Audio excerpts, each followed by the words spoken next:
माननीय अध्यक्ष राजस्थान उच्च न्यायालय के सेवानिवृत्त न्यायाधीश श्रीमान सराधना जी,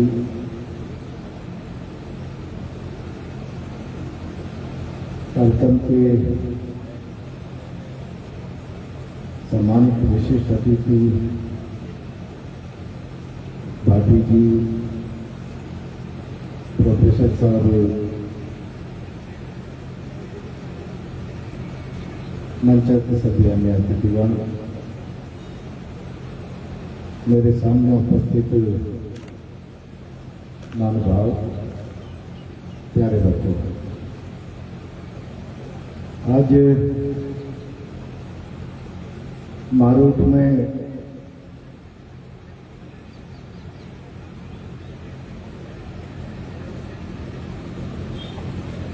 सेवा सम्मान समारोह है।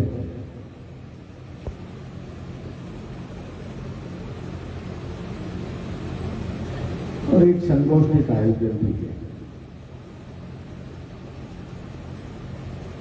आपने इतिहासकार भाटी जी का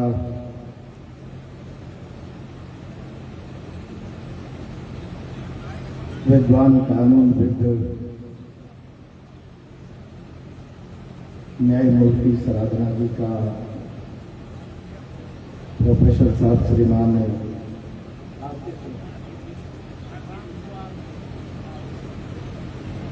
आर.के. सिंह जी का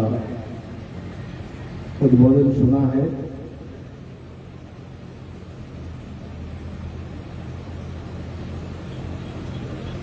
आज का दिन हमारे लिए बड़ा महत्वपूर्ण दिन है।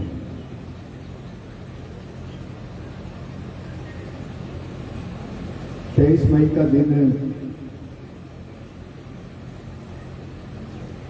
2007 का वर्ष हमारे लिए इतिहास की एक घटना बन गया।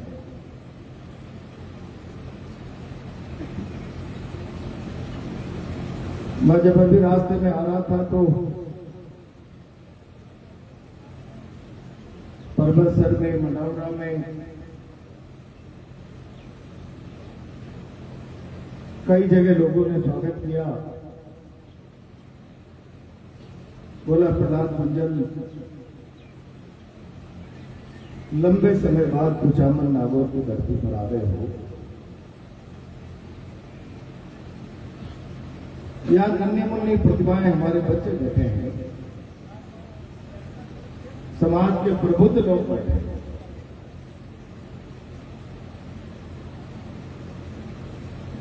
मैं जब कुचामन नागौर में आया था, आज तो मैं प्रतिभाओं के सम्मान को देखने के लिए सांस्कृतिक राजनीतिक संगोष्ठी का हिस्सा बनने के लिए आया हूं। और इससे पहले जब आया था तो हाथ में मसाल थी और आंखों में 72 चिताओं की ज्योति जल रही थी।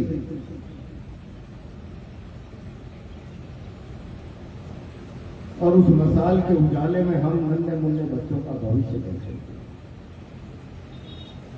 तलाश रहते थे।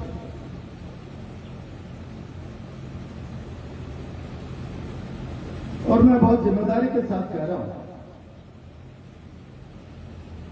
अभी सराधना जी नेताओं को कोस रहे थे।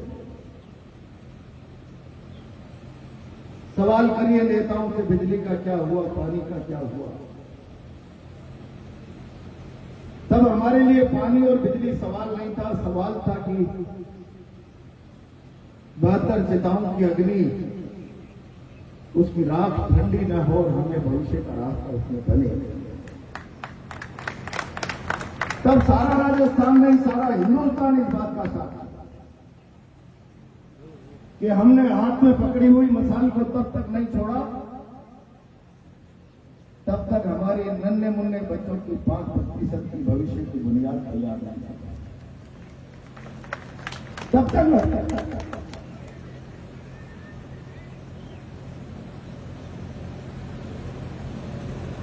मैं आज समझ नहीं पा रहा कि मैं कुचामन की धरती पर बैठे हुए मेरे नन्हे मुन्ने बच्चों भारत के भविष्य को क्या संदेश देता। अभी इतिहासकार भाटी जी ने इतिहास की बात कही और न जाने कितने पराक्रम की बात।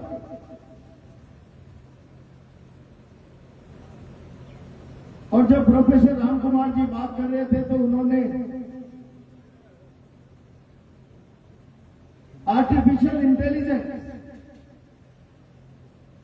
और आने वाले समय में तो आर्टिफिशियल इंटेलिजेंस इतना चमत्कार करने वाली है कि एक व्यक्ति एक जगह नहीं 10 जगह खड़े होकर 10 समानांतर विषयों पर अपना वर्णन कर पाएगा।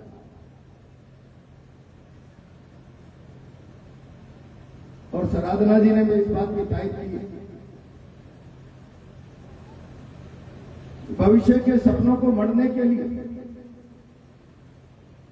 हमें आर्टिफिशियल इंटेलिजेंस से दोस्ती करनी पड़ेगी। सच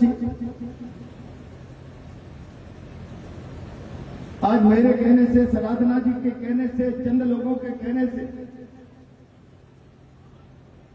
जिस दिशा में दुनिया बढ़ रही है उसका रास्ता नहीं बदल सकता। और अगर मैं आज 4 दशक पहले दुनिया में प्रारंभ हुआ भूमंडलीकरण का दौर चरम पर,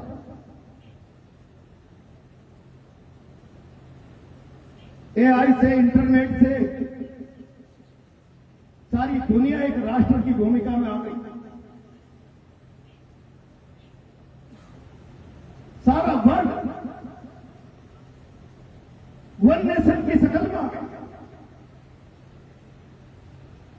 और जब सारी दुनिया एक राष्ट्र की भूमिका में आ गई तब हमें दुनिया के तौर तरीकों के साथ चलना पड़ेगा। लेकिन इस सावधानी और इस मूल्यांकन के साथ क्या दुनिया के तौर तरीके जिनको हम शायद स्वीकार कर रहे हैं, क्या हमारी सामाजिक मान्यताओं, परंपराओं, वैसे बुनियाद में कोई परिवर्तन तो नहीं करते? और तब मैं कभी कभी एक बात कहता हूं कि मुझे एआई का शोध करने वाला व्यक्ति को इस बात का प्रमाणिक तौर पर संतोषजनक सवाल का उत्तर बता। क्या हम जिस आर्टिफिशियल इंटेलिजेंस के पीछे भाग रहे हैं, क्या वो भारतीय समाज में मानवीय मूल्यों की स्थापना करने में कामयाब होगा? क्या उसके अंदर करुणा होगी, दया होगी, संवेदना होगी? और इसीलिए मैं कभी कभी कहता हूं कि संपूर्ण शिक्षा के बाद भी अगर आदमी जब तक पूर्ण नहीं माना जाता, जब तक उसमें सारी की सारी मानवीय संवेदनाएं, करुणा, दया और संवेदनशीलता का महत्वपूर्ण स्थान उसके जीवन में नहीं। लोग अपने लिए बहुत जीते, लेकिन जिसके अंदर दया नहीं, करुणा नहीं, मानवीय संवेदना नहीं, समाज के बारे में चिंतन नहीं, वो दूसरों के लिए नहीं जी सकता। और इसीलिए मैं जिम्मेदारी से आज कहना चाहता हूं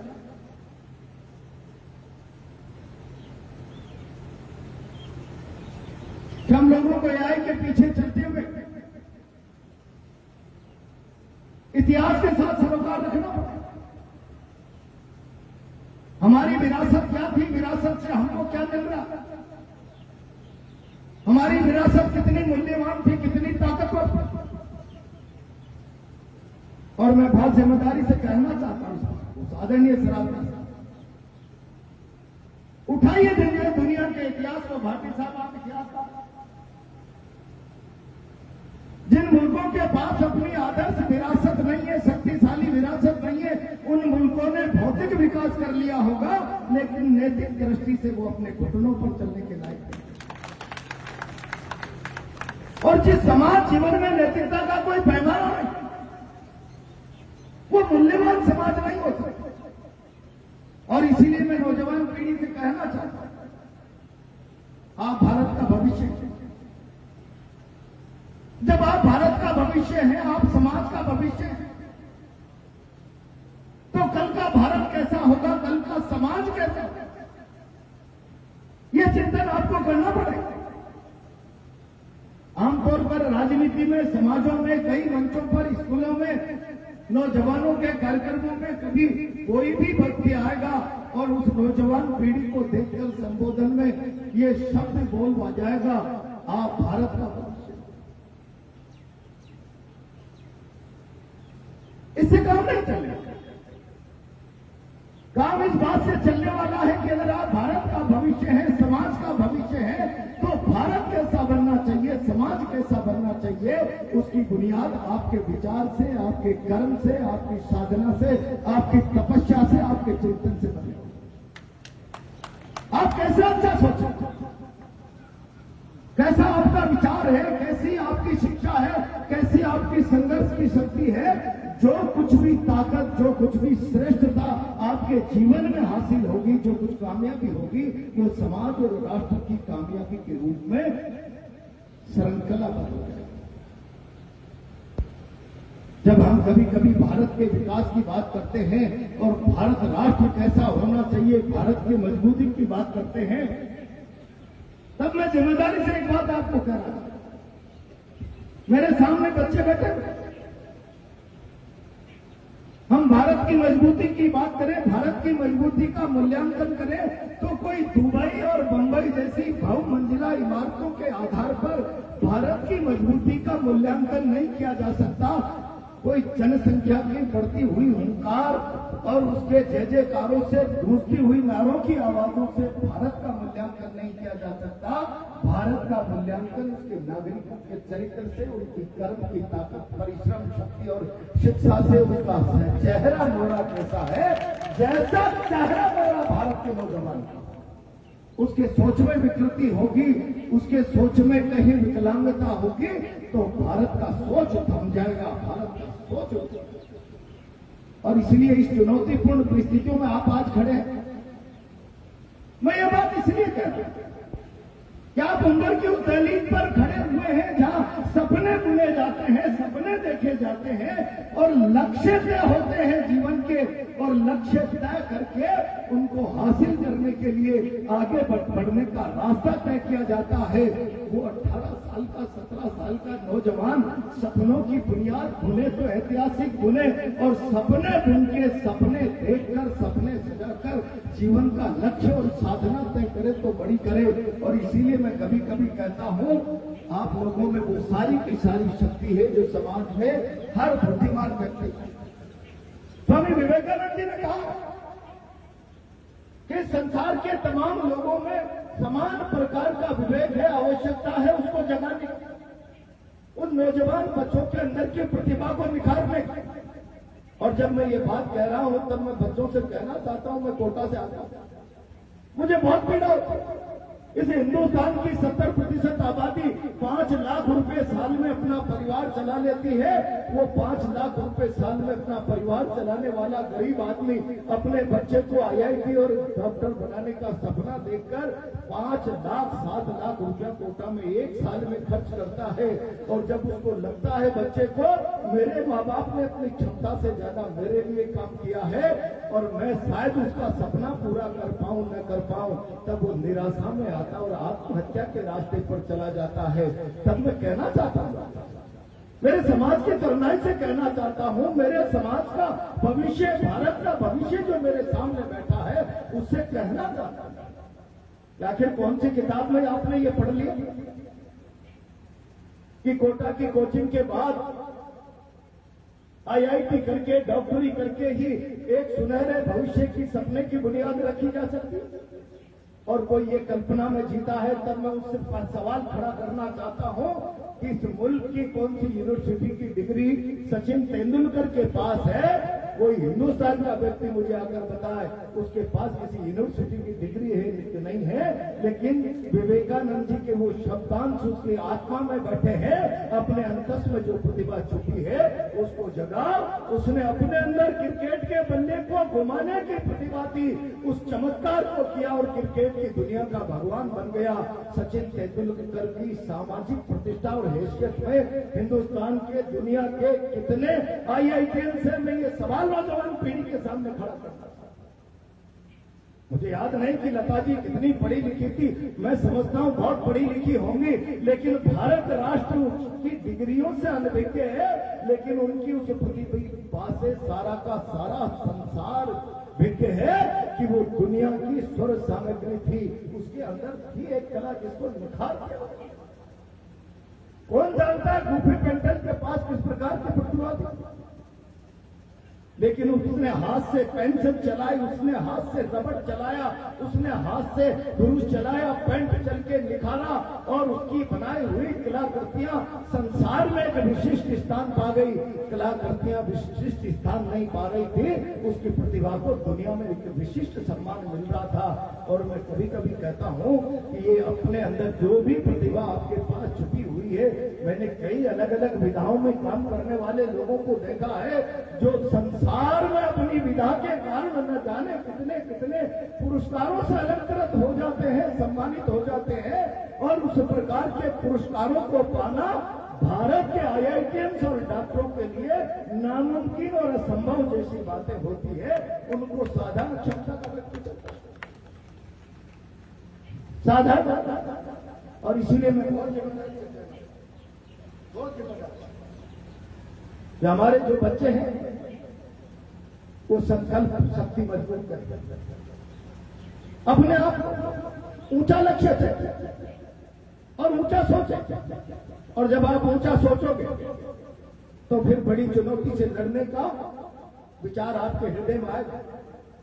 कई बार हम लोग डॉक्टर बन जाते हैं, इंजीनियर बन जाते हैं, ऐसा लगने लग जाता है कि हमारे पास तो ज्ञान का अथाह भंडार हो गया है। ज्ञान के में शक्ति नहीं है, शक्ति है ज्ञान के संप्रेषण में। उसका कितना विस्तार आप कर पा रहे हैं, कितना फैलाव आप कर पा रहे हैं। और जो ज्ञान का संप्रेषण नहीं कर पाता है तो कभी कभी उस ज्ञानी को लोग अज्ञानी अहंकारी कह करके भी परिभाषित करने लग जाते हैं। और इसीलिए मैं आपसे कहना चाहता हूं, जो कुछ भी प्रतिभा आप हासिल करें उस प्रतिभा का संप्रेषण होना चाहिए, विस्तार होना चाहिए, समाज को लाभ मिलना चाहिए। और क्यों मिलना चाहिए? अभी सराधना साहब कह रहे थे मैं जज बन गए और सारा का सारा समाज खुश हो गया, दिल लगी में फिटकरी और मजा अच्छा आ गया। न जाने कौन सा मुहावरा बोला, बात ठीक, लेकिन मैं उससे हटकर एक बात आने वाले भविष्य को कहना चाहता हूं कि अगर आपको कोई उपलब्धि हासिल होती है और समाज आज आपकी प्रतिभा को सम्मानित कर रहा है, आप अपनी प्रतिभा से मुकाम अर्जित हासिल करके कहीं जंगल में खुशी नहीं मना सकते, कहीं एकांत में बैठकर आप गर्वोक्ति महसूस नहीं कर सकते कि मैंने कोई अद्भुत प्रतिभा, अद्भुत योग्यता हासिल कर ली है। ये गर्वोक्ति भी, ये अनुभूति भी इन्हीं मंचों पर आकर आपको होने वाली है। और जब इन्हीं मंचों से ये सब कुछ होने वाला है तो इन मंचों के बारे में और इन मंचों से भी हटकर एक एक व्यक्ति के बारे में मैं बहुत जिम्मेदारी से आज आप लोगों को कहना चाहता हूं। मुझे पीड़ा होती है कभी कभी हिंदुस्तान में IAS लोग, IPS लोग बड़े अफसर बनकर इस तरीके का हिंदुस्तान के लोगों के साथ बर्ताव करते हैं। कलेक्टर के चैम्बर में, SP के चैम्बर में लोग जाते हैं, बेचारे गरीब मजदूर जूतियां बात होना। और कभी कभी तो ऐसा लगता है कि घंटों तक उनको इंतजार करना पड़ता है। और जब कलेक्टर साहब कमरे के बाहर SP साहब निकल रहे होते हैं तो हाथ जोड़ करके वो खड़े रहते हैं,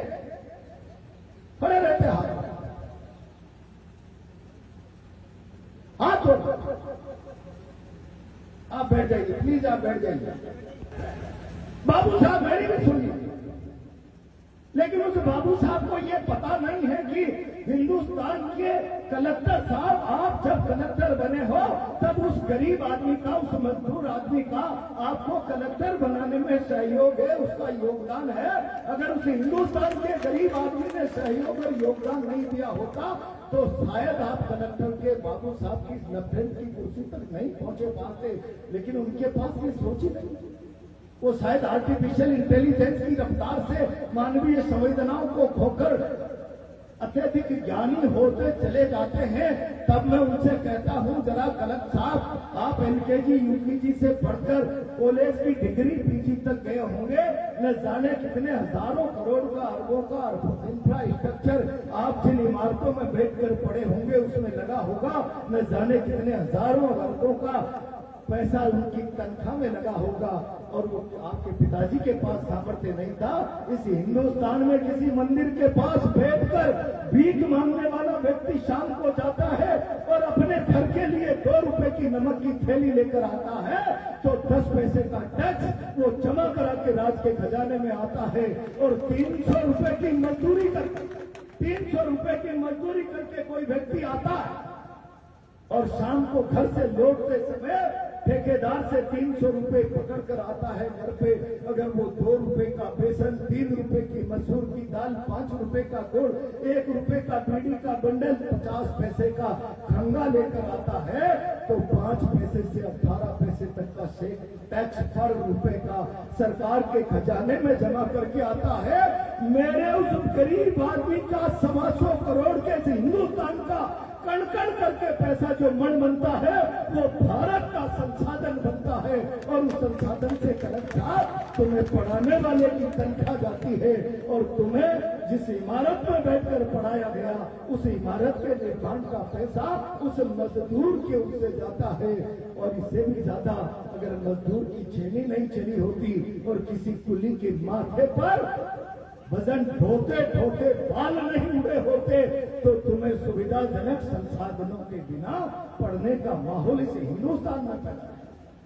लेकिन मुझे तकलीफ किस हिंदुस्तान में जो ब्यूरोक्रेसी का नक्शा बन गया है, ये अंग्रेजों द्वारा उस समय लाई गई इंडियन एडमिनिस्ट्रेटिव सर्विसेज, मुझे लगता है कि जो संस्कार, जो परंपराएं भारत को हाँकने के लिए, भारत को डिपेंड करके रखने के लिए तब जरूरत थी कि हम एक ऐसी व्यवस्था जनरेट करें जो डिटेंशन पावर जिनको शक्तिशाली हम दे दें वो गरीब को डिटेंड करे। और डिटेंड करने के लिए जेल में डाले, लाठी चलाए, फांसी लगाए, तुम्हारी बला से जो अत्याचार तुम तुम्हारे लोगों से करो, हमको रेवेन्यू चाहिए। इस सोच के साथ जिन सेवाओं का निर्धारण अंग्रेजी राज में किया, मुझे लगता है उन सेवाओं की उपलब्धि पाने लोगों का डीएनए डिस्टर्ब हो गया। आज भी उस मानसिकता से दूर नहीं आना चाहते। अभी भी वो चाहते हैं कि समाज को डिटेन कैसे करके रखे, समाज में हमारी सुपरवाइजरी कैसे चले, सेवा का भाव मर गया। लेकिन मैं गारंटी से कह रहा हूं बच्चों, जब हिंदुस्तान में कलेक्टर की शपथ लेने वाला व्यक्ति शपथ के समय से बात को संज्ञान में रखेगा, अगर ये मजदूर का 2 रुपए का टैक्स राज्य के खजाने में नहीं होता तो शायद मैं कलेक्टर नहीं बन पाता। मेरे पिताजी के पास ऐसा सामर्थ्य नहीं था, मेरे दादाजी मेरी 7 पीढ़ियों के पास ऐसा सामर्थ्य नहीं था। मुझे ये बनाने का सामर्थ्य तो कलेक्टिव समाज से मिला है, सारे समाज से मिला है। और इसीलिए मैं कहना चाहता हूं कि तुम कल जाकर 5% का रिजर्वेशन मिला। आप लोगों में से कई लोगों को याद होगा जब 72 बच्चे मारे गए, मैं तो भारतीय जनता पार्टी का हिस्सा था, शासन का विधायक था, पर मुझे लगा बहुत सारे लोग इस आंदोलन को बेचा बेची कर रहे थे, सौदेबाजी कर रहे थे। और मुझे लग रहा था कि इस आंदोलन में 72 बच्चों की शहादत के बाद भी अगर सौदेबाजी में सिमट गया तो इतिहास हमको माफ नहीं करेगा कि आप बोले न बोले, लेकिन उस समय आप सजग समाज के प्रहरी थे। अगर सजग समाज के प्रहरी थे तो बोलना आपका दायित्व बनता था, और अगर नहीं बोले तो आप प्रहरी नहीं थे, प्रहरी के नाम पर कलंक थे। तब मैंने सब कुछ खूंटी पे टांग कर राजनीतिक भविष्य इस सारे राजस्थान के कोने कोने को जगाया। राजस्थान ही नहीं, आधे हिंदुस्तान को जगाया। आओ, हमारे 72 शहीदों की शहादत को बेकार नहीं जाने देंगे।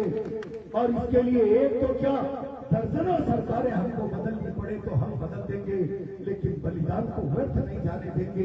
मुझे बहुत संतोष है, ये बहुत संतोष है कि हमारा समाज ताकत से खड़ा हुआ, लड़ा भी, कुछ पाया भी और सरकार को उखाड़ कर भी फेंक दिया। लेकिन मैं इतने मात्र से संतोष कर लोगे तो फिर मैं ये सलाह आपको नहीं देंगे। ये हमारा अंतिम मुकाबला, ये पड़ाव अभी पड़ाव बहुत लंबा है। कभी कभी आप लोग कहते होंगे, अखबारों में पढ़ते होंगे, लोग जाकर चंद्रमा पर बस्ती बसाने की तैयारी करने लगे हैं, मंगल पर पानी तलाश रहे हैं। 6-6 महीने भारत की बेटियां, कौन सुनीता विलियम्स वगैरह अंतरिक्ष में निवास करके साल भर 6-6 महीने रहकर आती है। हम घर के पार 3 दिन जाते हैं, घबराहट पैदा हो जाती है। किसी महानगर में बिना परिवार के हम 1 दिन रह जाए तो शायद हमारा ब्लड प्रेशर असंतुलित हो जाए। इस मानसिकता को त्याग करके हमको मेरा जीवन मेरे लिए नहीं, मेरा जीवन परिवार के लिए नहीं, मेरा जीवन राष्ट्र साधना के लिए है। और मेरी अब जो कुछ भी उपलब्धि होगी, जो कुछ भी मेरा मुकाम होगा, वो समाज के लिए होगा, राष्ट्र के लिए होगा। एक बार सोच को बदलिए, आत्मविश्वास की ज्वाला आपके हृदय में इस प्रकार से बदलने लगेगी कि आप बड़ी से बड़ी चट्टान से टकराने का नैतिक साहस आपके मन में पैदा हो जाएगा। लेकिन अपने सोच को, अपने इस नजरिए को, और नजरिया नहीं बदला तो कुछ भी नहीं बदलेगा। अभी भाटी जी बहुत जिम्मेदारी से इतिहास के कुछ तथ्य आपके सामने पेश करना चाह रहे थे। मैं कोई इतिहासकार नहीं हूं, लेकिन मैं इतना जरूर आप लोगों को कहना चाहता हूं कि गुजरों की सभा हो, देवनारायण की चर्चा करो। देवनारायण का मंदिर है, या तो हिंदुस्तान में चलने वाली तमाम प्रकार की प्रचलित दंत कथाएं मिथ्या है, ये भारत की सरकार स्वीकार। मैं इस मंच से कहना चाहता हूं, और अगर एक भी दंत कथा सत्य है कि 17वीं शताब्दी तक कौरव पांडवों का महाभारत 750 शब्दों की दंत कथा थी, जिसे इतिहासकारों ने इस संसार का सबसे बड़ा ग्रंथ बनाकर खड़ा कर दिया, तब मैं कहना चाहता हूं हमारे पास भी एक दंत कथा, और दंत कथा साधारण दंत कथा नहीं। इस संसार में बगड़ाउतों जैसे पराक्रमशाली महायोद्धा पैदा नहीं। मैं उनके इतिहास का वर्णन भी आज नहीं करना चाहता, लेकिन इतना जरूर कहना चाहता कि अगर वो इतने पराक्रमशाली थे, इतने बहादुर थे, इतने बलशाली थे, मुझे तो कभी कभी इस बात की पीड़ा होती है। 900,000वीं शताब्दी में देवनारायण भगवान का अवतार हुआ, भारत के किसी आध्यात्मिक और साहित्य जगत की किसी किताब के हिस्सा नहीं है। दंत कथा और लक्ष्मी कुमारी चुड़ावत की कुछ तोड़ मरोड़ कर लिखी गई किताब के अलावा हमारा इतिहास में भारत के किसी साहित्य, माइथोलॉजी, अध्यात्म और किसी का हिस्सा नहीं है। तब मैं ये कहना चाहता हूं कि ऐसा दृश्य, ऐसा दोगला व्यवहार, मैं किन शब्दों में इस बात को वर्णन करूं, शायद शब्द शरीफ कर रहा हूं, ऐसा व्यवहार कौन के साथ कर सकता है? तब मैं बहुत जिम्मेदारी से कहना चाहता हूं, थोड़ा बहुत आंशिक रूप से साधना जी ने भी, थोड़ा बहुत आंशिक रूप से भाटी जी ने भी कहा है, आप इस मुल्क के इतिहास को पढ़िए। जो मौजूदा इतिहास पढ़ाया जा रहा है, शायद वो इतिहास सच्चा है या झूठा है, मैं उसमें नहीं जाना चाहता। आज व्यवस्था में जिसका जो मुकाम और स्थान है, उस पर राजनीति के क्षेत्र का व्यक्ति कोई टिप्पणी करके उंगली उठाएगा तो बहुत सारे प्रश्नों के घेरे में आ जाएगा और भविष्य के सामने एक सवालिया चिन्ह लग जाएगा। मैं उस विवाद में नहीं जाना चाहता, लेकिन मैं इतना जरूर आप लोगों को कहना चाहता हूं कि आप दुनिया में जाइए, छोड़िए इतिहास के पन्नों को, हिंदुस्तान के संग्रहालयों में भाटी जी जाइए, अगर इस मुल्क के संग्रहालयों में अगर कोई ताम्रपत्र है, कोई शिलालेख पड़ा हुआ है, कोई छोटी छोटी श्रुति स्मृतियां कहीं न कहीं दंत कथा पाठ वारेठों के रूप में गाई जाती है, तो फिर मैं ये जिम्मेदारी के साथ कहना चाहता हूं, आपके कौम के पराक्रम के सामने भारत का मौजूदा पराक्रम का इतिहास जीरो से ज्यादा वक्त नहीं रखता, जीरो से ज्यादा वक्त और कौन नहीं जाता। 1193 में जब ये मुल्क गुलाम हो गया, तब कई अरबी यात्रियों ने इस बात का उल्लेख लिखा कि अगर भारत में महीर भोज और वंश परंपरा का गुजर नहीं होता तो फिर हम इस हिंदुस्तान को 500 साल पहले अरब आक्रांता गुलाम बना डालते। लेकिन उनके पास पराक्रम इतना था, उनका भुजबल इतना था, उनकी संघर्ष की क्षमता इतनी थी। कुछ युद्धों में मार खाने के, पिटाई खाने के बाद, पराजय के बाद हिंदू उसकी पहाड़ी तक कोई ये ठान कर आता है चलो एक बार फिर भारत पर कब्जा करेंगे। हिंदू उसकी पहाड़ी तक आते आते गुजरों का भोग कपाने लगता है, हाथों में से हथियार छूटने लगते हैं। ये गाथा अरबों के साथ संघर्ष की, पराक्रम की तुम्हारी रही है। और मुगलों के साथ साथ अंग्रेजों की बात मैं कहूंगा तो 1857 में इस मुल्क में जितने दांत फटे, मुझे पता नहीं, धन सिंह जी कोतवाल के लिए सारा देश खड़ा हुआ जब उनकी उस संघर्ष की गाथा को सैल्यूट करने के लिए मजबूर होना पड़ा। लेकिन 8 मई 1857 की क्रांति का बिगुल बजा और मैं नहीं समझता अप्रैल 1857 में मंगल पांडे को फांसी हुई। लेकिन मंगल पांडे का इतिहास सेना की तरह दिल्ली के मेडकाप हाउस को जलाकर दिल्ली से लेकर मेरठ के खलिहानों मैदानों में अंग्रेजों की सेना के मैदान में छक्के छुड़ाने वाली ताकत को इतिहास के पन्नों से ओझल कर दिया। और ओझल इसलिए कर दिया, आप जाओ जरा बाबर पनामा के कुछ पन्नों में आपको ये देखने को मिल जाएगा। कर्नल टोड के भी कुछ पन्ने देखोगे तो कहीं कहीं ये छुपी हुई पंक्ति नजर आ जाएगी कि इस मुल्क को गुलाम बनाने में हमें ताकत नहीं आई, क्योंकि इस मुल्क में जयचंद बहुत थे, इस मुल्क में बहुत सारे भेदी थे, हमने गुलाम बना लिया। लेकिन गुलाम बनाने के बाद अगर इस मुल्क को डिपेंड करके रखने में सर्वाधिक तकलीफ आई तो गुजर से आई, उसके बाद जाट से आई।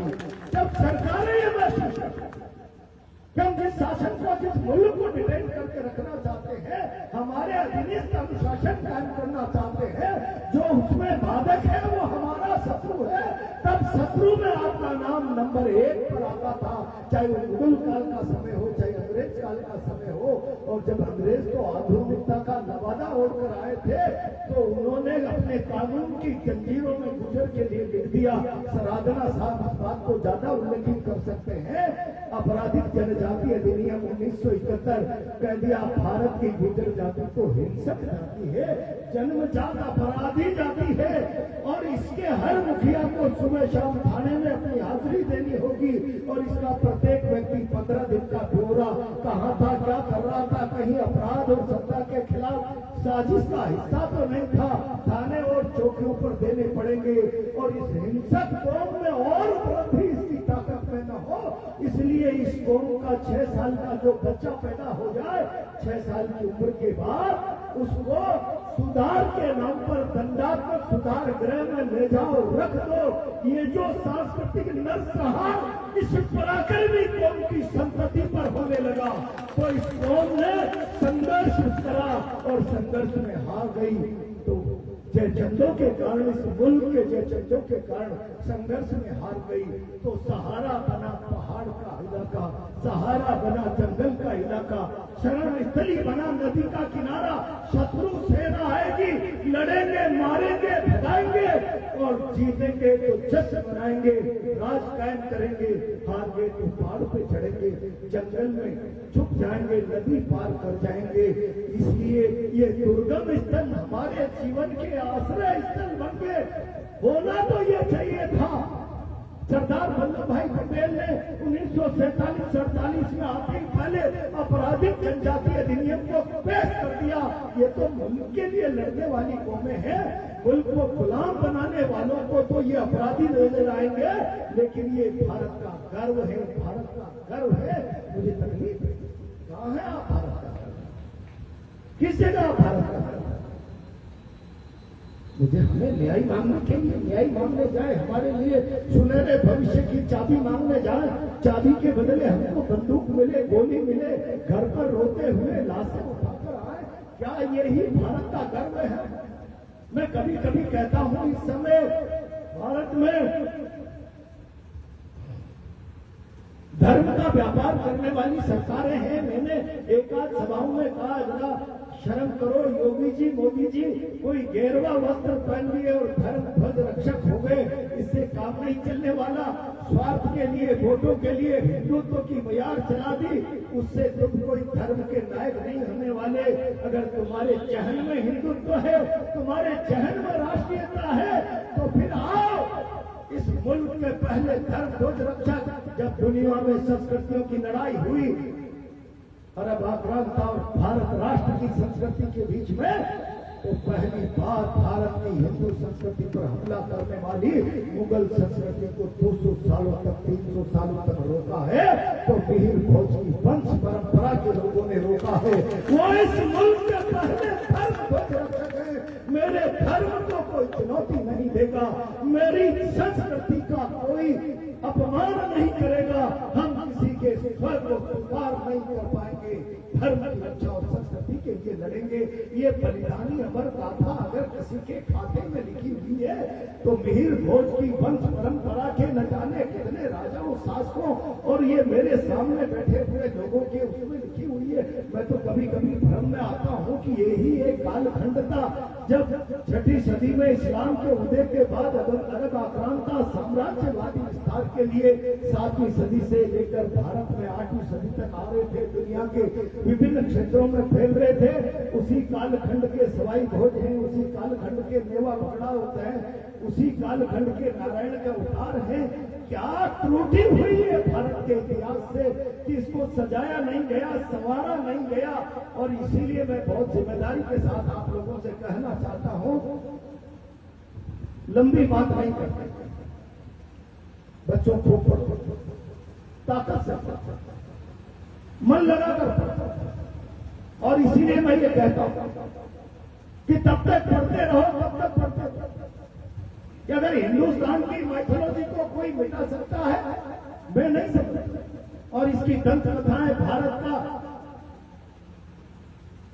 अद्भुत विरासत का साहित्य, तो फिर हमारी एक दंत कथा, अगर वो दंत कथा मर गई तो इतिहास मर जाए, वो दंत कथा मर गई तो इतिहास मिट जाए।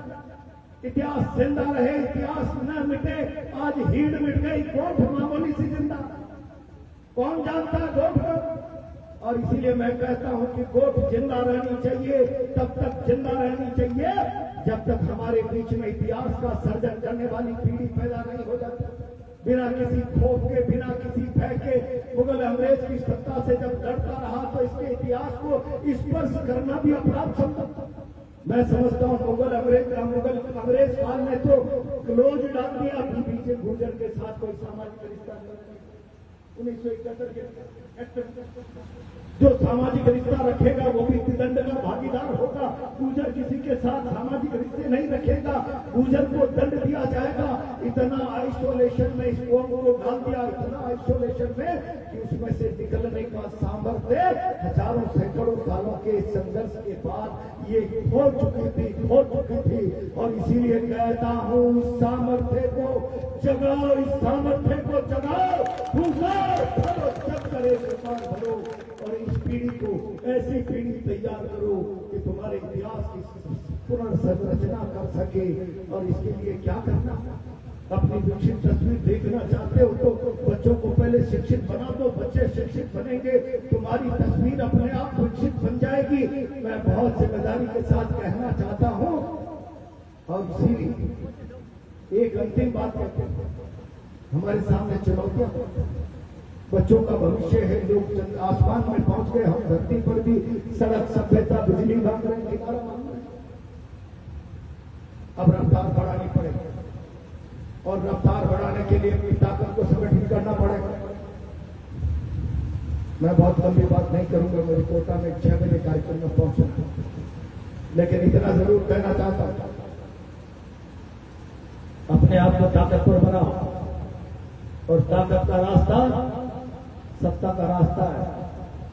जिसने मुगल काल की सत्ता को देखा है, जिसने अंग्रेज काल की सत्ता को देखा है, तो अपने सामने बोलने वाले को बारूद से उड़ा दो, न कोई दवा की जरूरत, न कोई कोई संज्ञान की जरूरत, न कोई कॉग्निजेंस, किसी प्रकार की कोई आवश्यकता नहीं। तो अपने बांध को उड़ा दो। सत्ता की ताकत को जब देखा, आज तो वो सत्ता की ताकत नहीं बची, डेमोक्रेसी है, लेकिन सत्ता के तरीके वैसे ही है, सत्ता का रुतबा वैसा ही है। इसीलिए मैं कहना चाहता हूं कि सत्ता की ताकत को किसी पुराने विद्वान संजीता व्यक्ति ने कहा है, मणभर सोना और रति भर सत्ता, यानी सोने से लाखों गुना सत्ता की ताकत। मणभर सोना रति भर सत्ता। अब जब रति भर सत्ता की ताकत मणभर में सोने रखने वाले से ज्यादा हैसियत है, तो फिर हम उस रति को हासिल करने के लिए हमें क्या करना चाहिए, ये एक विचार करने की आवश्यकता है। और इस विचार को करके आगे बढ़ने की आवश्यकता है। दोनों गुरुओं पर समान बांध पर चलेंगे। नौजवान पीढ़ी को आत्मविश्वासी, पढ़ी लिखी, जनूनी पीढ़ी बनाएंगे और खुद को भी संगठित करेंगे। बंदी मुट्ठी लाकर फूट गई तो काठी। एक घर का मुखिया जब मरने लगा तो उसने 5 लड़ाकू बेटों को बुलाया, जरा आना बच्चों आना, मैं कल परसों मर जाऊंगा, कोई सीख मिले तो ले जाओ। बोला सब आए कि सुबह आना, अपने साथ एक एक लाठी लेकर आना। और उन्होंने सोचा पिताजी पता नहीं किससे लड़वाएंगे, बुढ़ापे में जाते जाते। और आते ही कहा जरा अपने अपनी लाठी को घुटनों के बीच में फंसाओ, तोड़ दो।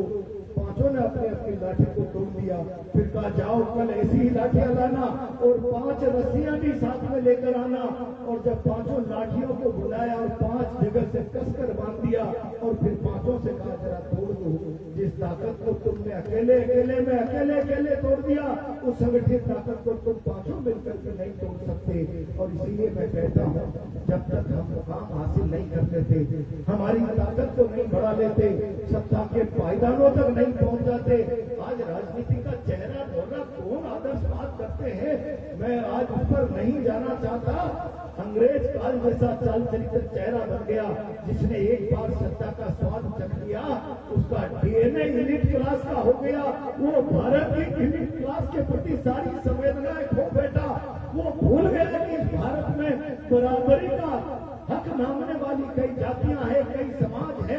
तुम समाजों को जोड़ो तोड़ो, कई नारे दो, लेकिन इस मुल्क की राजनीति में अगर सत्ता का स्वाद चखकर सत्ता मुखी विकृति आई, तो सबसे पहले हरियाणा के जाट ने लात मारकर उस सत्ता का दरवाजा तोड़ा बिहार के कुर्मी ने, यादव ने तोड़ा, उत्तर प्रदेश के यादव ने तोड़ा, जाटव ने तोड़ा, गुजरात का पटेल भी लड़ा। जातियों ने उस दरवाजे को तोड़ा और तोड़कर जिन जातियों ने सत्ता के स्वाद को चख लिया, उनकी तड़प खत्म नहीं हुई। धर्म के नाम पर शक्तिशाली होने का ढिंढोरा पीटने वाले लोग आज भी अगर भयग्रस्त है, तो जातियों की ताकत से भयग्रस्त है, जातियों की ताकत से भयग्रस्त है। ये भारत की राजनीति का चेहरा मोड़ा बन गया है। कोई इसे अभिशाप कहे बुद्धिमान व्यक्ति, मैं उसके तर्क वितर्क में नहीं जाना चाहता, वो लंबा विषय हो जाएगा। और कोई इसको वाजिब रास्ता बतावे, मैं दोनों ही पक्षों की बात नहीं करता, लेकिन मैं इस यथार्थ का वर्णन कर रहा हूँ। ये भारत की राजनीति की वास्तविक चेहरा बन गया भारत की। और इसीलिए अपने चेहरे को मजबूत करो, अपनी ताकत को मजबूत करो। यही संदेश देकर बच्चों के उज्जवल भविष्य की शुभकामनाएं देते हुए अपनी बात को विराम देता हूँ। समिति ने याद किया।